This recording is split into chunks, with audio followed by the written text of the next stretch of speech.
నలుగురా? అయితే ఓ 6 వేసుకుందాం. మీ ఇంట్లో 6గురు ఉన్నారా? అయితే ఓ 10 వేసుకోవచ్చు అలకగా. మీ ఇంట్లో ఎంతమంది? ముగ్గురా? అందులో ఒకరు చిన్న బుజ్జా? అయినా సరే 3 వేసుకోవాల్సిందే. ఏంది, మీ ఇంట్లో నడవలేని తాతున్నాడా? అయినా సరే ఆయనకు కూడా ఒకటి కంపల్సరీ వేసుకోవాల్సిందే.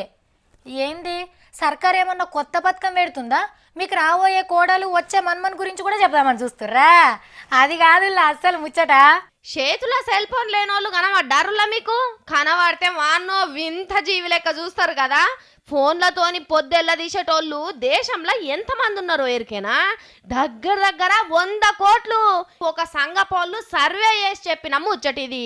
సెల్ ఫోన్లు వాడుట్లా పనితనం ఎట్లున్నదో చూడుండ్రిగా. మరి గంతొంతాన సెల్ ఫోనేనాయే, గింతొంతాన సెల్ ఫోనేనాయే. జేబులో రూపాయి లేనోడు కూడా సెల్ ఫోన్ కమాయి చేస్తాడు.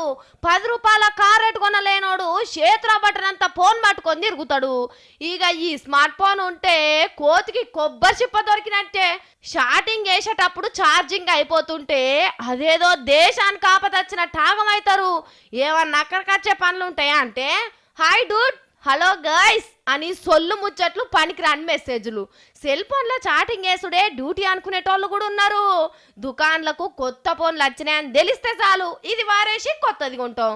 మరి గీ తీర్ల వాడినాక 100 కోట్లేంది 130 కోట్ల ఫోన్లు కూడా కొంటాము. ఎవరికన్నా అక్కడికి వస్తున్నదా అంటే అది ఉత్త సిమ్ము కారెట్ల కంపెనీకి, సెల్ ఫోన్ కంపెనీకే. ఇక మళ్ళా ఎలా చల్ల వచ్చే వరకు నా కోటేషన్లకు ఈ స్మార్ట్ ఫోన్ కొనిస్తా అంటే చాలు గంప గుత్తగా ఓట్లు గా లీడర్కే పడేటట్టున్నాయి పో.